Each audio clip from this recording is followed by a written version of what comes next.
Determinant हमारा unchange रहेगा अगर मैंने रोज एंड कॉलम्स को इंटरचेंज कर लिया, मतलब determinant of A and determinant of A transpose हमेशा क्या रहेगा, सेम रहेगा, राइट। अगर किसी भी डिटर्मिनेंट की कोई भी एक रो के सारे एलिमेंट या किसी भी एक कॉलम के सारे एलिमेंट अगर जीरो है, कोई भी एक रो या एक कॉलम जीरो है, तो डिटर्मिनेंट की वैल्यू क्या हो जाती है, जीरो हो जाती है। किसी भी डिटर्मिनेंट में कोई भी दो रोज या कॉलम्स अगर आइडेंटिकल है, मतलब सेम है, तो भी डिटर्मिनेंट की वैल्यू क्या हो जाती है, जीरो हो जाती है, right.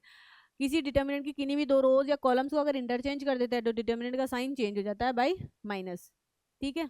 Hello everyone, welcome in today's session. तो आज के इस सेशन में मैं लेकर आई हूँ CBSE board class 12th mathematics का quick revision.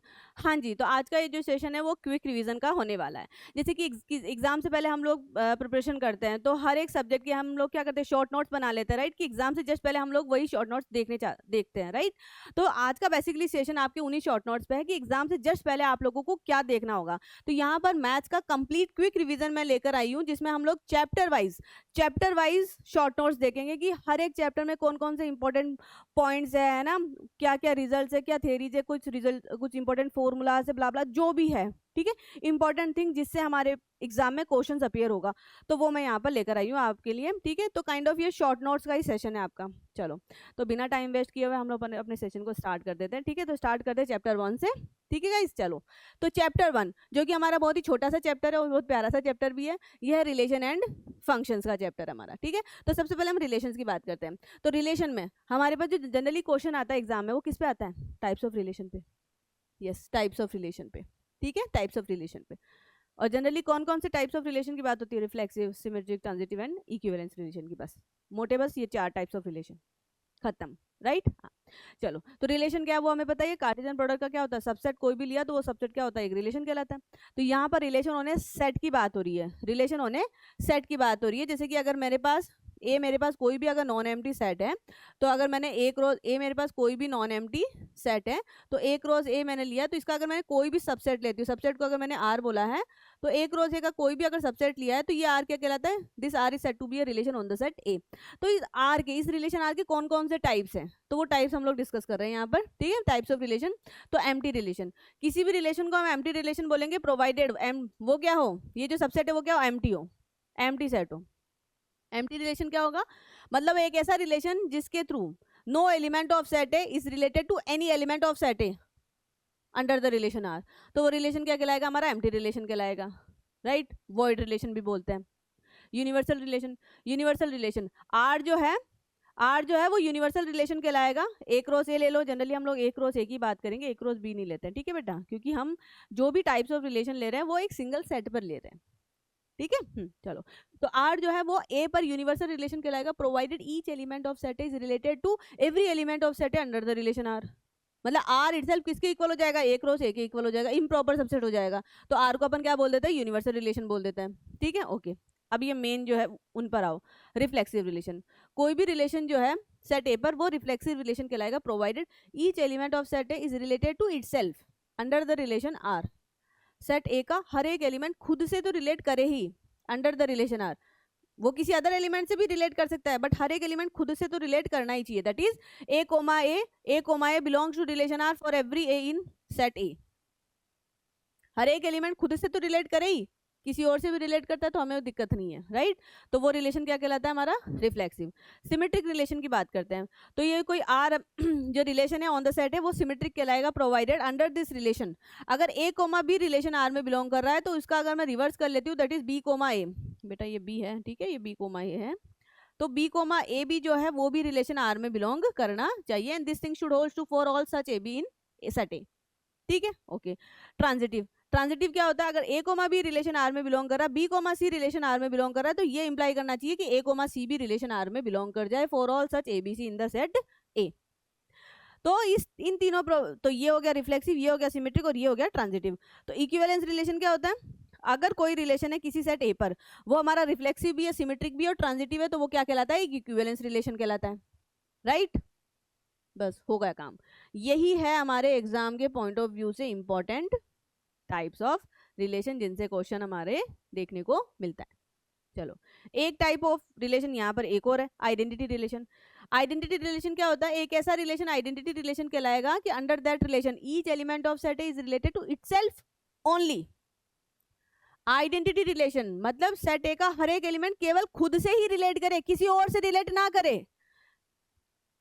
A belongs to relation R for every A in A. तो आइडेंटिटी रिलेशन और रिफ्लेक्सिव रिलेशन में क्या डिफरेंस है? आइडेंटिटी तो मतलब ये है कि हर एक एलिमेंट खुद से ही रिलेट होना चाहिए, A relate to A itself only, किसी अदर से रिलेट नहीं करना चाहिए। जबकि रिफ्लेक्सिव भी बोलता है कि हर एक एलिमेंट खुद से तो रिलेट करे, किसी और से भी रिलेट करता है तो उससे रिफ्लेक्सिविटी पर कोई भी फर्क नहीं पड़ता है, ये डिफरेंस है। तो बेसिकली हम बोल सकते हैं हर एक आइडेंटिटी रिलेशन जो है वो रिफ्लेक्सिव होता है, बट हर एक रिफ्लेक्सिव रिलेशन आइडेंटिटी रिलेशन नहीं होता है। आगे बात समझ में?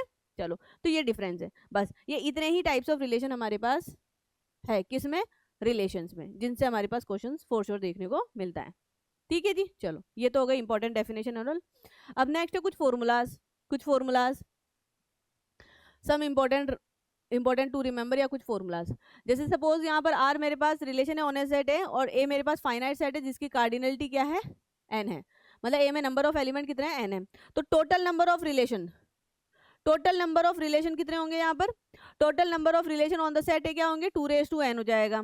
ठीक है बेटा, 2n² होगा यहाँ पे, ये 2 समवेयर मिसिंग हो गया, ये जो है वो है 2n²। ठीक है, total number of relation on set है कितने हो जाएंगे? 2n²। Total number of reflexive relation होंगे 2n into n-1। Total number of symmetric relation होंगे 2n into n+1 divided by 2। ये फॉर्मूला ध्यान रखना। ठीक है, चलो now next, total number of equivalence relation on the set A. Equivalence relation, total number of equivalence relation. ठीक है, तो इक्विवेलेंस रिलेशन मुझे फाइंड करना होता है, तो इस टाइप का ये जो आप बोलो कि आपको एक राइट एंगल ट्राइंगल जो है राइट, ये इस तरीके से बढ़ता जाएगा, इसका फॉर्मेशन हमें समझना है। ठीक है, तो पहले तो ये ट्राइंगल बनाओ, कैसे बनाओगे? ठीक है, देखो सबसे पहले तो 1 लिख दिया, पहले ये ट्राइंगल बना लो, फिर मैं बताऊंगी कि इस ट्राइंगल के थ्रू, राइट एंगल ट्राइंगल के थ्रू आप total number of equivalence relation कैसे बताओगे ऑन ए सेट ए, जिसमें नंबर ऑफ एलिमेंट्स दिए हुए रहेंगे उसके अकॉर्डिंग। क्लियर है? चलो, तो जैसे 1 है, 1 के नीचे 1 को पुट कर दिया। चलो अब 1 एंड 1 + 1 क्या हो गया? 2 हो गया, 2 को यहाँ पे पुट कर दिया। ठीक है, अब यहाँ पे जो 2 है उसको यहाँ पे पुट कर दो, जो भी यहाँ पर कॉर्नर पॉइंट है उसको यहाँ पर पुट कर दो बस।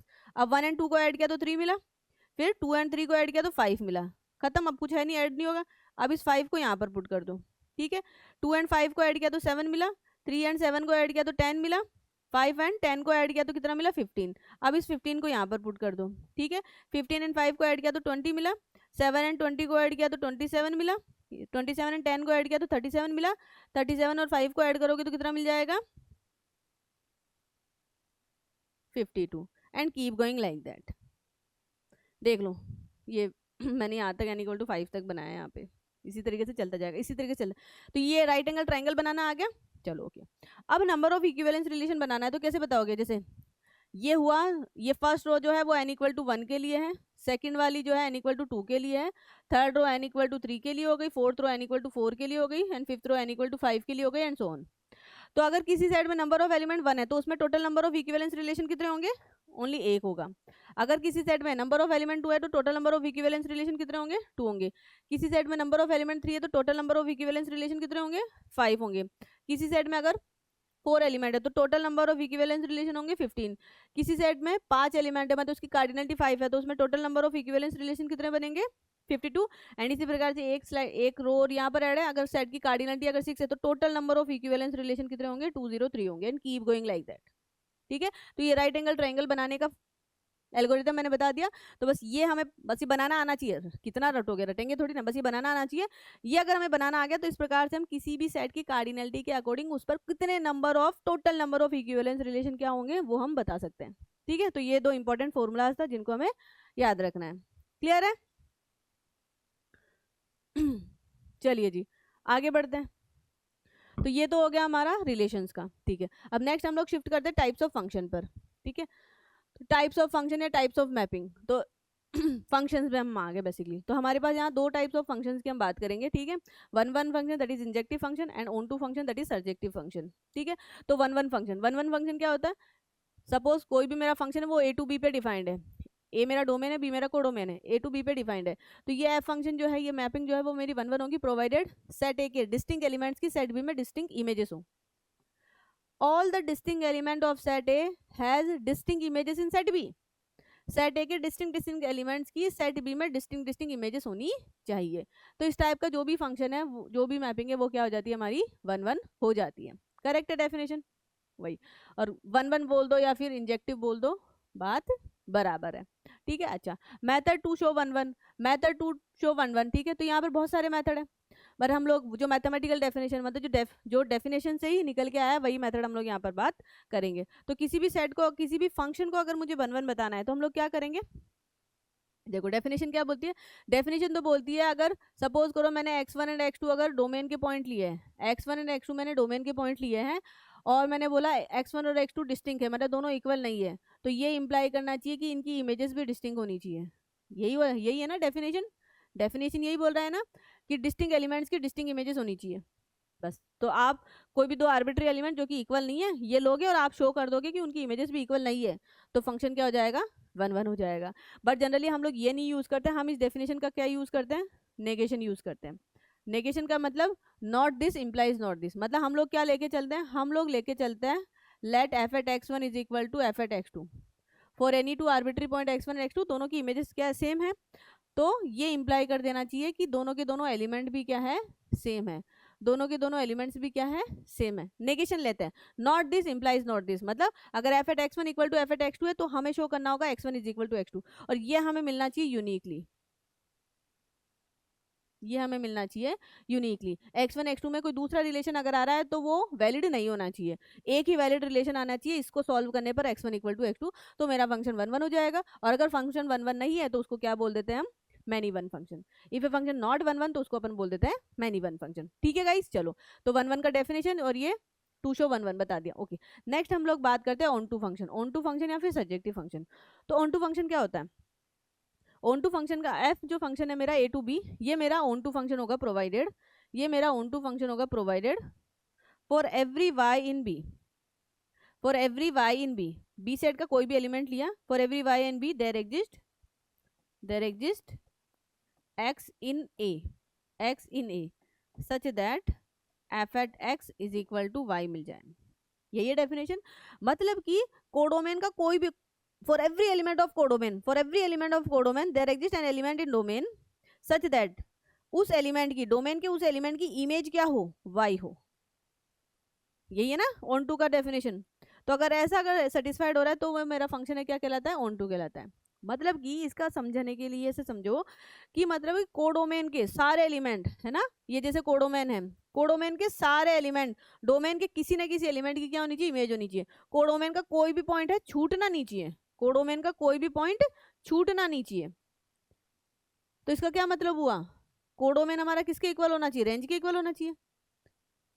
कोडोमेन हमारा किसके इक्वल होना चाहिए? रेंज के इक्वल होना चाहिए, क्योंकि ये जो ए सेट है, ए सेट जो है ये तो एग्जांपल लिया है यहाँ पर ऐसे ही, ठीक है। ए सेट के हर एक एलिमेंट की जो इमेज रहती है वो किस में रहती है? वो कोडोमेन में रहती है। और इमेजेस का जो सेट होता है वही तो रेंज होता है, राइट। अब इसने बोला है कि कोडोमेन का हर एक एलिमेंट डोमेन के किसी न किसी एलिमेंट की इमेज होनी चाहिए, कोडोमेन का कोई भी एलिमेंट छूटना नहीं चाहिए, राइट। तो that means codomain is equal to what? Range. तो अल्टीमेटली अगर कोडोमेन हमारा फंक्शन की रेंज के इक्वल आ जा रहा है तो मेरा फंक्शन क्या हो गया? ऑन टू हो गया। आ गई बात समझ में? ये तो है डेफिनेशन, ठीक है, वही लिखा है। Such that each element in B that is codomain is the image of at least one element in A, then we say that a function f from A to function of A onto f is a function of A onto B, या फिर f is a function from A to B which is onto, कुछ भी बोल सकते हो आप, right. ये लो देखो, यही मतलब हुआ। f from A to B is onto if and only f at A is equal to B। f at A is equal to B मतलब वही है कि f at A मतलब A की इमेजेस का सेट, बोले तो रेंज, रेंज किसके इक्वल हो जा रहा है? कोडोमेन के इक्वल हो जा रहा है,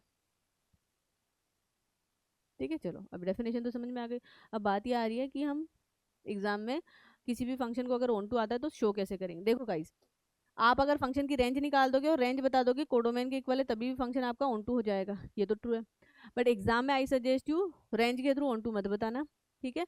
ऑन टू डेफिनेशन के थ्रू ही ऑन टू बताना, डेफिनेशन के थ्रू ही ऑन टू बताना, ठीक है।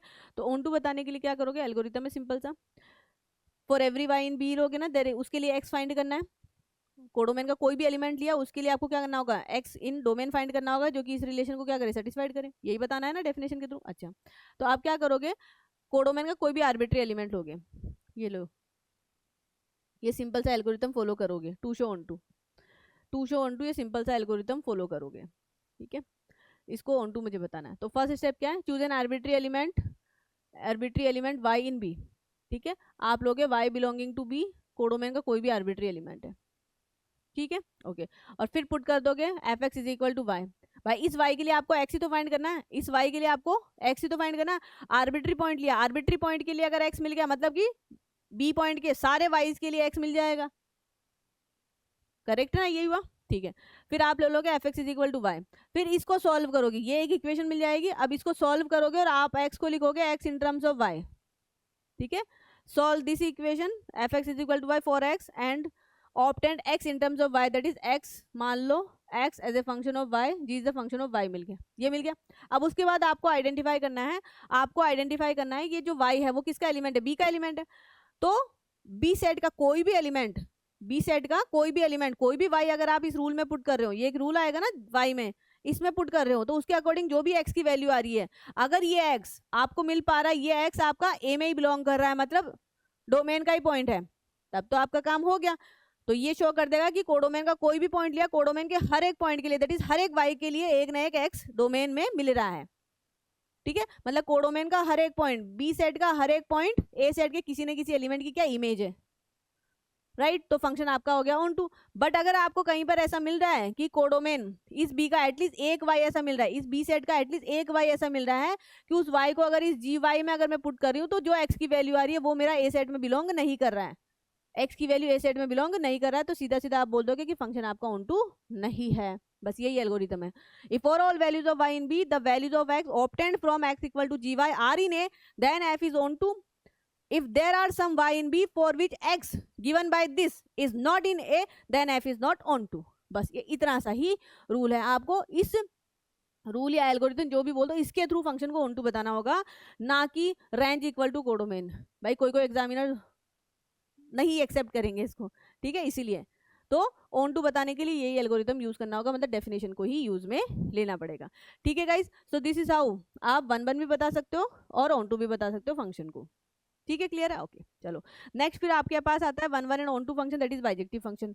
कोई भी फंक्शन है फ्रॉम ए टू बी वो हमारा बाइजेक्टिव फंक्शन कहलाएगा, प्रोवाइडेड वो 1 एंड ऑन टू दोनों हो, bijective function is same as invertible function.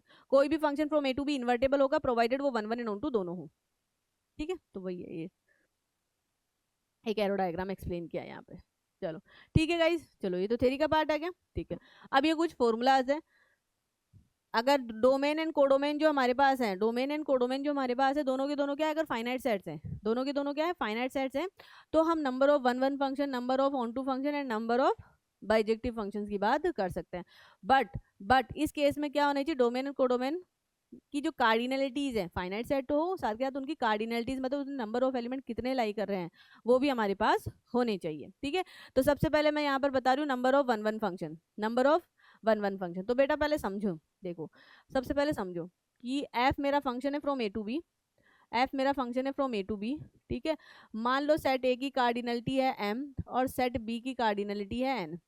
A set में नंबर ऑफ एलिमेंट m है और बी सेट में नंबर ऑफ एलिमेंट n है। अब मुझे 1 बताना है। जैसे for example m is equal to, अगर सपोज करो मैंने 3 ले लिया और n इज इक्वल टू अगर सपोज करो मैंने 2 ले लिया, जैसे सपोज करो छोटा ही ले रही हूँ, मुझे 1 के लिए बताना है, 1 के लिए बताना है।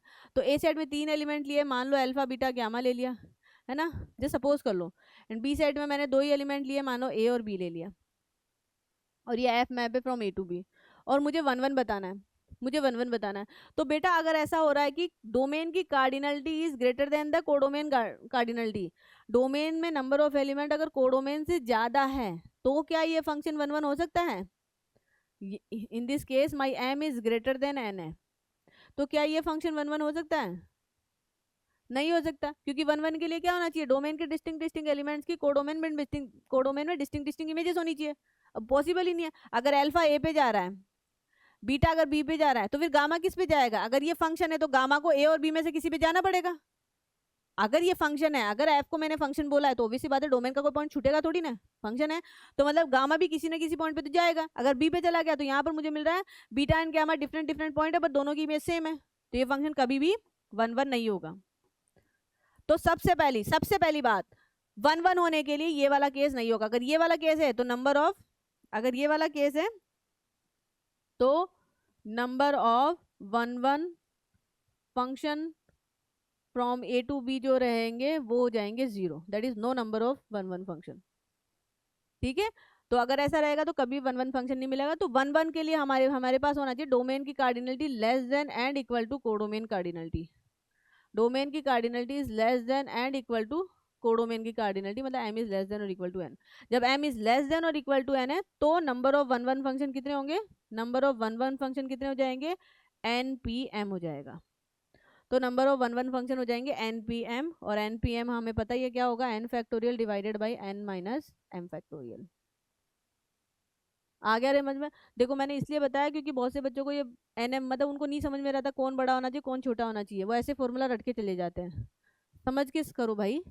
देखो ना, डोमेन की कार्डिनलिटी अगर बड़ी है कोडोमेन से तो फंक्शन 1 1 हो ही नहीं सकता, तो 1 1 के लिए ये होना चाहिए। अगर ऐसा है तो नंबर ऑफ 1 1 फंक्शन हो जाएंगे npm, दैट इज दिस, ये लो यही फॉर्मूला लिखा है। आ गई बात समझ में? अगर n इज कोडोमेन का cardinality is greater than equal to domain का कार्डिनलिटी तो नंबर ऑफ 1 1 फंक्शन npm होगा, अदरवाइज 0 हो जाएगा। npm को कैसे ओपन करते हैं, n factorial over n minus m factorial. चलिए जी ठीक है, 1 1 हो गया। अब number of onto function, अब इसी प्रकार से ऑन टू पर आओ।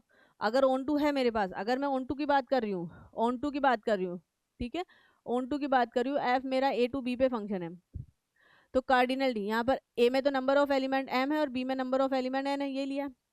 तो ऑन टू का मतलब क्या हुआ, कोडोमेन का हर एक एलिमेंट डोमेन के किसी न किसी एलिमेंट की इमेज होना चाहिए। कोडोमेन दैट इज बी का हर एक एलिमेंट डोमेन दैट इज ए के किसी न किसी एलिमेंट की इमेज होना चाहिए, तभी तो फंक्शन ऑन टू होगा, राइट? हाँ, तो यहाँ पर इस केस में क्या होना चाहिए, अगर अगर सपोज करो मैंने ले लिया m is less then n, अगर मैंने ये ले लिया मतलब मान लो डोमेन में तो मेरे पास 1 और 2 दो एलिमेंट है और कोडोमेन है उसमें अल्फा बीटा गामा 3 एलिमेंट है, तो क्या ये फंक्शन ऑन टू हो सकता है, क्या ये फंक्शन ऑन टू हो सकता है? डिस्टिंग हर एक एलिमेंट की कोई ना कोई इमेज होनी चाहिए ना, राइट? सपोज करो अल्फा की इमेज 1 है, बीटा की इमेज 2 है, तो गामा भी 1 और 2 में से किसी की इमेज होगा। मान लो गामा की इमेज गामा की प्री इमेज क्या है, गामा की प्री इमेज 2 है, सपोज कर लो, राइट? क्योंकि हर एक एलिमेंट किसी न किसी एलिमेंट से रिलेट होना चाहिए बी सेट का, राइट? तो इस केस में अगर मैं ऐसा करती हूँ तो बेटा मुझे बताओ क्या ये फंक्शन हो सकता है क्या? अब तो क्वेश्चन ही ये आ गया, इस केस में क्या ये फंक्शन है, क्या ये फंक्शन है?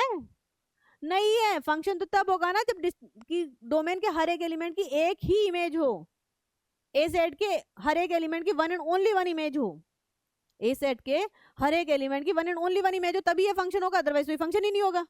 तो इस केस में तो फंक्शन ही नहीं हुआ। तो ये वाला केस अगर आ गया तो number of onto function, number of onto function कितने होंगे, number of onto function हो गया आपके 0, नो ऑन टू फंक्शन। अगर डोमेन में number of element is less than the codomain में नंबर ऑफ एलिमेंट, ठीक है?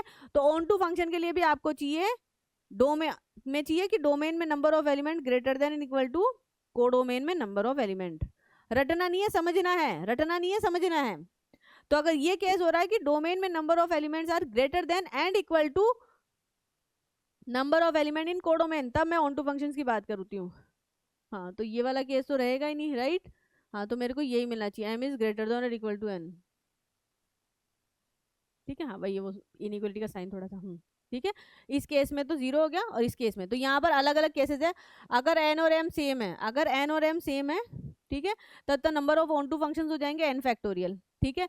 बट अगर n is strictly less than m है, n is strictly less than m है, ठीक है, तो number of onto functions ये रहेंगे। ये फॉर्मूला याद रखना, ठीक है? n की power m, alternatively plus minus sign रहेगा, n की पावर m है, मतलब यहाँ पर nc0 रहेगा। देखो अल्टरनेटिव प्लस माइनस साइन लगा देना, nc0 nc1 nc2 keep going like that, और साथ में प्रोडक्ट में रहेगा n की पावर m, n-1 की पावर m, n-2 की पावर m, n-3 की power m and keep going like that. कब तक चलेगा? जब यहाँ पर n आ जाए,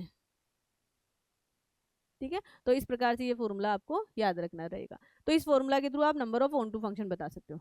अब नंबर ऑफ बाइजेक्टिव फंक्शन, तो नंबर ऑफ बाइजेक्टिव फंक्शन, कोई बाइजेक्टिव फंक्शन तभी मिलेगा जब डोमेन की कार्डिनलिटी और कोडोमेन की कार्डिनलिटी क्या हो, सेम हो, जब m is equal to n हो, तभी जो फंक्शन रहेगा वो बाइजेक्टिव होगा, ठीक है। और उस केस में नंबर ऑफ बाइजेक्टिव फंक्शंस रहेंगे n फैक्टोरियल। अगर n ग्रेटर देन m या n लेस देन m कुछ भी केस रहेगा तो नंबर ऑफ बाइजेक्टिव फंक्शन 0 रहेंगे। अंडरस्टूड? चलिए, तो भाई ये फॉर्मूला है जिसके थ्रू हम number of one function, number of onto function and number of bijective functions बता सकते हैं whenever domain and codomains are finite sets, जिनकी कार्डिनलिटीज हमारे पास हो, ठीक है गाइस। चलिए जी, तो ये हमारा फर्स्ट चैप्टर कंप्लीट हुआ, ठीक है। चलो अब move to the second chapter. अब सेकंड चैप्टर पे मूव करते हैं। चैप्टर 2, चैप्टर 2 हमारा इनवर्स ट्रिग्नोमेट्रिक फंक्शन आ रहा है, इनवर्स ट्रिग्नोमेट्रिक फंक्शन, ठीक है। तो हमें पता है ये ट्रिग्नोमेट्रिक फंक्शंस का इनवर्स। अब इनवर्स ट्रिग्नोमेट्रिक फंक्शन की बात हो रही है, इनवर्स फंक्शन की बात हो रही है, तो अभी पहले मैंने बताया इनवर्स फंक्शन तब मिलेगा जब मेरा फंक्शन 1 1 एंड ऑन टू दोनों हो, सही बात है। तो हम लोगों ने देखा हुआ है कि जब जो ट्रिग्नोमेट्रिक फंक्शंस हैं, जो ट्रिग्नोमेट्रिक फंक्शंस हैं उनके जब डोमेन को रेस्ट्रिक्ट कर देते हैं, फॉर एग्जांपल साइन है, साइन के लिए मुझे पता है इसका डोमेन पूरा का पूरा आर होता है और कोडोमेन भी इसका आर ही ले लिया जाता है, ठीक है। तो कोडोमेन को तो रेस्ट्रिक्ट कर देते हैं रेंज पर, क्योंकि मुझे इसे 1 1 एंड ऑन टू बताना है, और डोमेन को यहाँ रेस्ट्रिक्ट किया जाता है प्रिंसिपल वैल्यू ब्रांच पर, दैट इज माइनस का π/2 से प्लस π/2। तो जब साइन फंक्शन को इस डोमेन और इस कोडोमेन पर रेस्ट्रिक्ट कर दिया जाता है तब ये फंक्शन हो जाता है मेरा इन्वर्टेबल, ठीक है ना, पता ही है ये, तब फंक्शन इन्वर्टेबल हो जाता है। तो इसका इनवर्स एग्जिस्ट करेगा, that is sine inverse exist करेगा। तो साइन इनवर्स का डोमेन तो जाएगा -1 से 1 और कोडोमेन हो जाएगा इसका -π/2 से प्लस का π/2, जो कि इनफैक्ट इसकी क्या है, रेंज है। और ये फंक्शन जैसे साइन तो डिफाइंड होगा कैसे, sine theta is equal to x, इस प्रकार से डिफाइंड होगा, थीटा इसमें रहेगा एक्स इसमें रहेगा, तो साइन इनवर्स डिफाइंड हो जाएगा मेरा sine inverse x is equal to theta, x मेरा इसमें रहेगा, थीटा इसमें रहेगा, राइट। ये मैंने इसलिए बताया है कि हमेशा ध्यान देना, इनवर्स ट्रिग्नोमेट्रिक फंक्शंस की बात कर रहे हो तो थीटा और एक्स ध्यान रखना। थीटा मतलब प्रिंसिपल वैल्यू ब्रांच में आ रहा है, थीटा मतलब ट्रिग्नोमेट्रिक फंक्शंस के डोमेन का पॉइंट है। तो थीटा के लिए रेस्ट्रिक्शन लेते हैं, थीटा के लिए रेस्ट्रिक्शन लेते हैं, थीटा के लिए रेस्ट्रिक्शन लिया, जैसे साइन के लिए ये है -π/2 से प्लस π/2, तो प्रिंसिपल वैल्यू ब्रांच है। तो थीटा मतलब इसका पॉइंट, एक्स मतलब रेंज का पॉइंट, ये ध्यान रखना। थीटा और एक्स को मिक्स मत करना, थीटा मतलब एंगल, थीटा मतलब -π/2 से प्लस π/2 का पॉइंट, एक्स मतलब रेंज का पॉइंट, मतलब -1 से 1 का पॉइंट, ठीक है। तो जैसे साइन इनवर्स के लिए बताया वैसे ही cos inverse, tan inverse, cot inverse, sec inverse and cosec inverse के लिए हम लोगों ने किया हुआ है। तो यहाँ पर बस मैंने एक टेबल बताया है जहाँ पर हर एक इनवर्स ट्रिग्नोमेट्रिक फंक्शन का डोमेन और रेंज दिया हुआ है, मतलब प्रिंसिपल वैल्यू ब्रांच, जैसे कि ये सारी जो है ये प्रिंसिपल वैल्यू ब्रांचेज है for the different inverse trigonometric function, right, पता ही है आप लोगों को, ठीक है। तो ये सारी टेबल अच्छे से याद रखना, ठीक है। चलो आगे बढ़ो, अब बात करते हैं हम प्रॉपर्टी, ठीक है ना बच्चा, ये तो याद ही रखना, क्या रिवाइज करूं इसमें, ये टेबल तो पता ही है, बस इस टेबल को अच्छे से याद करके जाना, ठीक है। जैसे साइन इनवर्स के लिए प्रिंसिपल वैल्यू ब्रांच होती है, sine inverse of x, x operate होगा, एक्स हमेशा ध्यान देना रेंज का पॉइंट है, इन ट्रिग्नोमेट्रिक फंक्शन की रेंज का पॉइंट है। थीटा, थीटा रेस्ट्रिक्टेड डोमेन का पॉइंट है, थीटा रेस्ट्रिक्टेड डोमेन का पॉइंट है, जैसे कि साइन में डोमेन को आर से मैंने इस पे रेस्ट्रिक्ट किया, तो थीटा हमेशा इसका पॉइंट है। जैसे कॉस की अगर मैं बात करूंगी, अगर कॉस की बात कर दूं, कॉस में रेस्ट्रिक्टेड डोमेन होता है 0 से पाई, ठीक है। तो कॉस ऑफ थीटा, थीटा इसका पॉइंट है, इज इक्वल टू एक्स आएगा, तो एक्स मेरा -1 से 1 का पॉइंट है, दैट इज रेंज का पॉइंट है। तो इनवर्स फंक्शन की मैं बात करती हूँ, तो इनवर्स फंक्शन जो होता है वो -1 से 1 to close interval 0 to pi पे डिफाइंड होगा by cos inverse of x is equal to theta, ये इसका पॉइंट है और ये थीटा इसका पॉइंट है। डोंट मिक्स, एक्स और थीटा की जगह कोई दूसरा वेरिएबल मत पुट कर देना, नहीं तो प्रॉपर्टीज में कंफ्यूज हो जाओगे। Are you getting my point? ध्यान रखना, ये मैंने क्लासेस में बताया तो यहाँ पर भी ध्यान रखना। चलो ओके, तो वही ये सारी टेबल हमें याद रखनी है, सारी की सारी प्रिंसिपल वैल्यू ब्रांचेस है। चलो अब इनवर्स ट्रिग्नोमेट्रिक फंक्शंस की प्रॉपर्टीज पे आते हैं, तो प्रॉपर्टीज पर बेस्ड क्वेश्चंस रहते हैं हमारे, ठीक है। चलो तो प्रॉपर्टीज 1 है, देखो अब ये देखो कैंसिलेशन है, अगर देखो एक तो आता है ट्रिग्नो ऑफ ट्रिग्नो इनवर्स और एक आता है trigno inverse of trigno. Inverse पर एक्स ऑपरेट होता है और ट्रिग्नो फंक्शन पर थीटा ऑपरेट होता है, इनवर्स ट्रिग्नोमेट्रिक पर एक्स ऑपरेट होता है और ट्रिग्नो पर थीटा ऑपरेट होता है, पता है ना, ठीक है। अब एक्स के लिए तो कोई रेस्ट्रिक्शन नहीं है, रेस्ट्रिक्शन किस पे लिया है, थीटा पे लिया है ना, रेस्ट्रिक्शन किस पे लिया था, थीटा पे लिया था, एक्स पे तो कोई रेस्ट्रिक्शन थी नहीं, तो यहाँ पर ट्रिग्नो ऑफ ट्रिग्नो इनवर्स आएगा तो हमेशा एक्स मिल जाएगा for all x belonging to respective domain of inverse trigonometric function, या respective range of trigonometric functions. देखो ये देखो ये आ रहा है ना, sine of sine inverse x equal to x for all x belonging to जो भी रेंज का पॉइंट है, इनमें कोई चेंजेस नहीं है, इसमें कोई चेंजेस नहीं है। बट अगर यहाँ पर आता है trigno inverse of trigno theta, तो बेटा ये थीटा होगा but not for all theta, not for all theta. यहाँ पे जो थीटा आना चाहिए वो प्रिंसिपल वैल्यू ब्रांच में आना चाहिए, मतलब रेस्ट्रिक्टेड डोमेन में आना चाहिए। ठीक है, तो ये देखो यहाँ पर इनवर्स ऑफ साइन थीटा, ये इक्वल टू थीटा होगा whenever theta lies in the principal value branch of sine, मतलब -π/2 से +π/2। अगर यहाँ पर ये जो थीटा इस प्रिंसिपल वैल्यू ब्रांच में नहीं है, किसी अदर ब्रांच में है, मतलब -π/2 से +π/2 के बीच में नहीं, कहीं और है, तो हमें उसको यहाँ पर कुछ ट्रिग्नोमेट्रिक ट्रांसफॉर्मेशन वगैरह लगाकर इस थीटा को रेस्ट्रिक्ट करना होगा कि वो इस रेंज में आ जाए, फिर ये प्रॉपर्टी एप्लीकेबल होगी, साइन इनवर्स से साइन कैंसिल आउट होकर थीटा दे देगा वैल्यू। अंडरस्टूड? हाँ, तो यहाँ पर थीटा वालों में ध्यान देना, एक्स वालों में ध्यान देने की जरूरत नहीं है, तो हमेशा ट्रू रहेगा फॉर ऑल एक्स। ठीक है, तो ये दोनों प्रॉपर्टीज ऐसे याद रखोगे। उसके बाद ये स्टैंडर्ड प्रॉपर्टीज है, sine inverse x plus cos inverse x equal to π/2, tan inverse x plus cot inverse x equal to π/2, cosec inverse x plus sec inverse x equal to π/2। ध्यान रखना। फोर्थ प्रॉपर्टी में मतलब sign inverse of -x हो जा रहा है, तो sign inverse of -x या tan इनवर्स ऑफ -x या cosec इनवर्स ऑफ -x है, इन तीनों में तो क्या होता है, नेगेटिव बाहर रिफ्लेक्ट हो जाता है, नेगेटिव बाहर रिफ्लेक्ट हो जाता है। ठीक है, बट जबकि cos इनवर्स ऑफ x हो, sec इनवर्स ऑफ x हो या cot इनवर्स ऑफ -x हो, तो इसमें क्या होगा, पाई माइनस होगा, पाई माइनस, जैसे cos inverse of minus pi minus cos inverse of x, pi minus cot inverse of x, pi minus sec inverse of x। ठीक है, तो ये ध्यान रखना। नेक्स्ट रेसिप्रोकल वाली प्रॉपर्टी आती है, रेसिप्रोकल, जैसे cosec इनवर्स ऑफ x, यहाँ पर आप फिक्स रखना cosec इनवर्स, sec इनवर्स और cot इनवर्स, ये फिक्स रखना। cosec इनवर्स ऑफ x जो होगा वो sin इनवर्स ऑफ 1/x हो जाएगा, sec इनवर्स ऑफ x जो हो जाएगा cos इनवर्स ऑफ 1/x। अब यहाँ पर cot में ध्यान देना, cot इनवर्स ऑफ x जो होगा वो tan इनवर्स ऑफ 1/x होगा, प्रोवाइडेड x जो है वो पॉजिटिव है। अगर आपका x नेगेटिव है तो pi plus tan inverse of 1/x होगा। ये फिफ्थ प्रॉपर्टी ध्यान रखना। ठीक है, चलो नेक्स्ट ये प्रॉपर्टीज है, इन पे रेयर क्वेश्चन आता है बट आता है तो ध्यान देना। ये वाला तब यूज करेंगे जब दो inverse trigonometric tan inverse sine inverse या cos इनवर्स इन टर्म्स का सम हो या फिर उनका डिफरेंस हो। ठीक है, तो यहाँ पर देखो, यहाँ पर tan और साइन का है,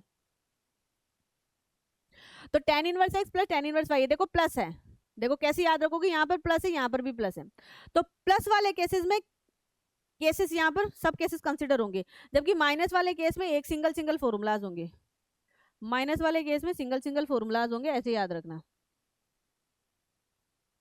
ठीक है, चलो जैसे tan inverse x minus tan inverse y है, तो that will be equal to tan inverse of x minus y over 1 plus x y positive होनी चाहिए। यहाँ पर भी sine inverse x minus sine inverse y है, तो it will be equal to sine inverse of x into square root of 1 minus y square, same sign आ जाएगा minus y time square root of 1 minus x square, बस x y टू भी positive, कोई और conditions नहीं है। ठीक है, बट अगर प्लस के साथ आता है, प्लस के साथ आता है, तो देखो tan inverse of x plus tan inverse of y है, तो that will be equal to tan inverse of x plus y over 1 minus x y. जो साइन यहाँ पर वो ऊपर रहेगा, नीचे में नेगेटिव आ जाएगा, उसका रेसिप्रो अपोजिट होगा। ठीक है, तो this will be true whenever x y are positive but x y का प्रोडक्ट इज लेस देन 1, और अगर एक्स वाई का प्रोडक्ट इज ग्रेटर देन 1 तो यहाँ पर पाई प्लस दिस फॉर्मूला रहेगा, अगर एक्स वाई का प्रोडक्ट इक्वल टू 1 तो ये वैल्यू आ जाएगी π/2। अब साइन के केस में यहाँ पर तो tan में तो देखोगे एक्स वाई का प्रोडक्ट कि एक्स वाई का प्रोडक्ट ग्रेटर देन 1 है या लेस देन 1 है, उसके अकॉर्डिंग देखोगे, और साइन इनवर्स का रहेगा तो उसमें x square plus Y square देखोगे ग्रेटर देन 1 है या लेस देन 1 है। ठीक है, तो अगर x square plus Y square less than equal to 1 है तब तो ये सेम रहेगा, बट अगर x square plus Y square is greater than 1 है, ठीक है, तो यहाँ पर आ जाएगा pi minus same formula, pi minus same formula. ठीक है गाइस, तो ये tan और साइन के लिए ऐसे याद रखोगे आप। अच्छा, अब बात आती है कॉस में, अब बात आती है कॉस में, तो कॉस में उल्टा हो जाता है, जैसे कि साइन और tan, साइन इनवर्स और tan इनवर्स में तो क्या हुआ, प्लस वाला जो साइन आ रहा था, प्लस वाला बीच में जब प्लस आ रहा था तो केसेस कंसिडर हो रहे थे, माइनस वाले में कोई केस कंसिडर नहीं हो रहा था। कॉस में इसका उल्टा कर देना, कॉस में नेगेटिव वाले में केस कंसिडर होंगे, पॉजिटिव वाले में कोई केस कंसिडर नहीं होगा। तो जैसे कि cos inverse x plus cos inverse y है, तो that will be equal to cos inverse x plus cos inverse y है, तो that will be equal to cos inverse of x y minus square root of 1 minus x square square root of 1 minus y square, provided x y to be positive. ठीक है, provided x y to be positive. ठीक है, cos में negative, plus में कोई भी sign consider नहीं होगा, कोई भी केस कंसिडर नहीं होगा, यहाँ पर माइनस वाले में केसेस कंसिडर होंगे। ठीक है। So cos inverse x minus cos inverse y. अच्छा ओके, एक चीज और गाइस, कॉस में और चीज ध्यान, एक चीज और ध्यान देना, कॉस में अगर यहाँ पर प्लस है, अगर यहाँ पर प्लस है तो इधर में माइनस हो जाएगा, और अगर इधर में माइनस है तो यहाँ पर प्लस हो जाएगा। कोस में साइन चेंज होगा, जबकि टेन इनवर्स और साइन इनवर्स में साइन, बीच में वाली साइन चेंजेस नहीं होते हैं। ठीक है गाइस, ध्यान रखना। हाँ ओके, ठीक है। तो ये माइनस है तो ये हो जाएगा cos inverse of x y plus square root of 1 minus x square square root of 1 minus y square, provided x is less than y and x y are to be positive, but x is greater than y होगा तो यहाँ पे negative reflect हो जाएगा, बाहर negative हो जाएगा। ठीक है, तो भाई इस प्रकार से इन फॉर्मूलाज को याद रखना है, समझ के याद रखना है, रट के याद नहीं रखना है, समझ के रट के याद रखना है। ठीक है, हाँ। और इस फॉर्मूला में एक्स और वाई हमेशा पॉजिटिव होने चाहिए, एक्स और वाई हमेशा पॉजिटिव होने चाहिए। मैंने बताया अगर एक्स और वाई अगर समवेयर नेगेटिव आते हैं तो हम प्रॉपर्टी फोर्थ का यूज करेंगे, प्रॉपर्टी फोर्थ का यूज करेंगे, यानी प्रॉपर्टी फोर्थ, नेगेटिव को पॉजिटिव में कन्वर्ट करेंगे, फिर अप्रोप्रिएट फॉर्मूला लगाएंगे। ठीक है गाइस, तो ये हमारे इस इनवर्स ट्रिग्नोमेट्रिक फंक्शंस के ये फॉर्मूलाज थे, तो इन फॉर्मूलाज को हमें अच्छे से याद रखना, इन पर बेस्ड क्वेश्चंस आता है। ठीक है, चलो आगे बढ़ो। अब हम थर्ड चैप्टर पे शिफ्ट होते हैं। थर्ड चैप्टर है हमारा मैट्रिसेस, थर्ड चैप्टर है हमारा मैट्रिसेस। तो इसमें types of matrices, types of matrices में पता होनी चाहिए। रो मैट्रिक्स जिसमें एक ही रो, नंबर ऑफ कॉलम कितने भी हो सकते हैं। कॉलम मैट्रिक्स जिसमें एक ही कॉलम हो, नंबर ऑफ रोज कितनी भी हो सकती है। ठीक है, स्क्वायर मैट्रिक्स जिसमें number of rose number of column दोनों सेम है, m बाई m की मैट्रिक्स है जिसमें number of rose and number of column same हो। डायगोनल मैट्रिक्स, एक स्क्वायर मैट्रिक्स को डायगोनल बोलेंगे जिसमें नॉन डायगोनल सारी एंट्रीज जीरो, नॉन डायगोनल सारी एंट्रीज जीरो हो, डायगोनल की एटलीस्ट एक जीरो, एक entry should be non zero. ठीक है, ट्रेस ऑफ ए मैट्रिक्स, कोई भी स्क्वायर मैट्रिक्स है मेरी तो उसमें डायगोनल एलिमेंट का अगर सम ले लेते हैं तो वो मैट्रिक्स की ट्रेस कहलाती है। ठीक है, स्केलर मैट्रिक्स, किसी डायगोनल मैट्रिक्स को, डायगोनल मैट्रिक्स को स्केलर बोलेंगे, डायगोनल मैट्रिक्स को स्केलर बोलेंगे प्रोवाइडेड प्रिंसिपल डायगोनल के, प्रिंसिपल डायगोनल के सारे एलिमेंट्स क्या होने चाहिए, सेम होने चाहिए। Where a I j, i not equal to j zero, और जब आई इक्वल टू जे मतलब डायगोनल एलिमेंट है वो फिक्स कांस्टेंट होनी चाहिए। ठीक है, इसी प्रकार से आइडेंटिटी मैट्रिक्स, अगर इस के की वैल्यू क्या हो गई, 1 हो गई, अगर इस के की वैल्यू क्या हो गई, 1 हो गई, तो ये आइडेंटिटी या यूनिट मैट्रिक्स हो गया। जीरो या नल मैट्रिक्स, ये स्क्वायर नॉन स्क्वायर कैसी मैट्रिक्स हो सकती है, प्रोवाइडेड सारी एंट्री क्या हो जाए, जीरो हो जाए। हॉरिजॉन्टल मैट्रिक्स, हॉरिजॉन्टल मतलब हॉरिजॉन्टल जैसा साउंड होना चाहिए, तो हॉरिजॉन्टल जैसा तब रहेगा जब number of columns are greater than, है ना, number of columns are greater than the number of rows. Vertical matrix, जब रोज ज्यादा हो, number of rows are greater than the number of columns. ठीक है, सब मैट्रिक्स, कोई भी मैट्रिक्स है उसकी किन्हीं भी नंबर ऑफ रोज या कितने भी नंबर ऑफ कॉलम्स को अगर डिलीट कर देते हैं तो जो बची हुई मैट्रिक्स मिलेगी उसको क्या बोल देते हैं, सब मैट्रिक्स बोल देते हैं। ठीक है, वही upper triangular matrix, upper triangular matrix मतलब प्रिंसिपल डायगोनल, प्रिंसिपल डायगोनल के नीचे वाली सारी एंट्रीज जीरो होनी चाहिए, A I J equal to zero for all I greater than J. Lower triangular matrix, lower triangular matrix मतलब प्रिंसिपल डायगोनल के ऊपर वाली सारी एंट्रीज जीरो होनी चाहिए, right, A I J equal to zero for all I is strictly less than J. ये हमारी types of matrices हो गई, राइट। चलो आगे बढ़ो। Operations on matrices, addition subtraction two matrices, दो मैट्रिसेस का एडिशन सब्ट्रैक्शन तब पॉसिबल है जब दोनों का ऑर्डर सेम हो, जब दोनों का ऑर्डर सेम है तो एडिशन कैसे लेते हैं, करस्पॉन्डिंग एलिमेंट्स को ऐड करके, सब्ट्रैक्शन कैसे लेते हैं, करस्पॉन्डिंग एलिमेंट्स को सब्ट्रैक्ट करके।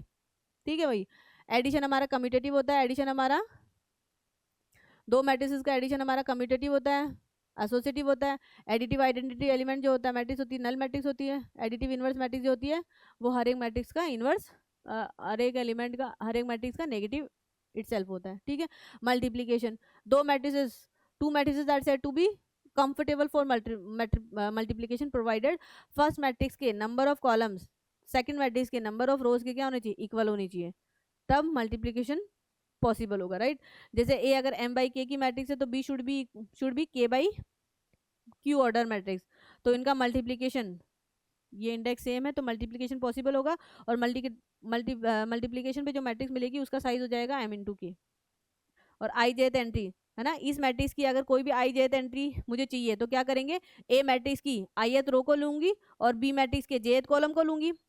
ठीक है, ए मैट्रिक्स की ith रो को लेना है, बी मैट्रिक्स के jth कॉलम को लेना है, और इस रो को इस कॉलम पर ऑपरेट कर देना है, मतलब करस्पॉन्डिंग एलिमेंट्स को मल्टीप्लाई करके सबका एडिशन ले लेंगे। सो दिस इज हाउ हम इस प्रोडक्ट मैट्रिक्स की आई जेथ एंट्रीज को इवेल्युएट कर पाते हैं, राइट ना, यस। अगर matrix multiplication need not be commutative, अगर ए बी एग्जिस्ट कर रहा है तो जरूरी नहीं है बी ए भी एग्जिस्ट करे, ए बी मे और may not be equal to B A. हाँ, एसोसिएटिव जरूर होता है, ठीक है। किसी भी स्क्वायर मैट्रिक्स को अगर आइडेंटिटी मैट्रिक्स से मल्टीप्लाई करती हूँ तो मैट्रिक्स इटसेल्फ मिलती है, राइट। मैट्रिक्स मल्टीप्लिकेशन डिस्ट्रीब्यूटिव होता है, ये डिस्ट्रीब्यूटिव प्रॉपर्टी है। स्केलर मल्टीप्लिकेशन, किसी भी मैट्रिक्स का स्केलर मल्टीप्लिकेशन मतलब कोई स्केलर मतलब किसी कांस्टेंट से मैट्रिक्स के हर एक एलिमेंट को मल्टीप्लाई कर देना, ये स्केलर मल्टीप्लिकेशन की प्रॉपर्टीज है, ठीक है, बेसिक ऑपरेशन से। चलो ठीक है guys. Now properties of transpose. Transpose क्या होता है? ट्रांसपोज क्या होता है? अगर number of rose and columns को अगर इंटरचेंज कर दिया जाए किसी भी मैट्रिक्स के, square non square any kind of matrix हो सकती है, उसके रोज एंड कॉलम्स को अगर इंटरचेंज कर देती हूँ, मतलब रोज को कॉलम्स में या फिर कॉलम्स को रोज में अगर मैं ट्रांसफर कर देती हूँ, इंटरचेंज कर देती हूँ, तो जो मैट्रिक्स मिलती है उसको अपन ट्रांसपोज मैट्रिक्स बोल देते हैं, ठीक है। ट्रांसपोज मैट्रिक्स को जनरली ए डैश या फिर ए सुपर स्क्रिप्ट टी से रिप्रेजेंट किया जाता है। तो इसकी प्रॉपर्टीज है, किसी मैट्रिक्स के ट्रांसपोज का ट्रांसपोज लिया तो मैट्रिक्स इटसेल्फ मिलती है। ए प्लस बी का ट्रांसपोज लिया so it will be same as a transpose plus b transpose, ठीक है। के टाइम ए ट्रांसपोज लिया तो k time a transpose same. अगर प्रोडक्ट मैट्रिक्स का ट्रांसपोज लिया तो it will be equal to b transpose a transpose, जिसको बोलते हैं रिवर्सल लो, जिसको बोलते हैं हम रिवर्सल लो। अगर ए मेरी इन्वर्टेबल मैट्रिक्स है, अभी आगे चल के मैं बताऊंगी इन्वर्टेबल मैट्रिक्स जिसका इन्वर्स एग्जिस्ट करता है, ठीक है। इन्वर्टेबल मैट्रिक्स है तो इन्वर्स मैट्रिक्स को हम इससे रिप्रेजेंट करते हैं, पता ही है ना। हाँ, तो यहाँ पर ए इन्वर्स का transpose is same as a transpose to the inverse, बात बराबर है, ठीक है। चलो उसके बाद बात हो रही थी symmetric and skew symmetric matrix. Symmetric matrix, किसी भी मैट्रिक्स को सिमेट्रिक मैट्रिक्स बोलूंगी प्रोवाइडेड उसका ट्रांसपोज लेने पर मैट्रिक्स इटसेल्फ मिल जाए, ठीक है। किसी भी स्क्वायर मैट्रिक्स को सिमेट्रिक बोलूंगी provided A transpose is equal to मेरे को ए मिल जाए। स्क्यू सिमेट्रिक बोलूंगी प्रोवाइडेड उसका ट्रांसपोज लिया तो माइनस ऑफ मैट्रिक्स मिल जाए, ठीक है। This is same as non diagonal symmetric element क्या होनी चाहिए? सेम होनी चाहिए for all I and J. A I J is equal to A J I, ठीक है। तो ये सिमेट्रिक हो गया।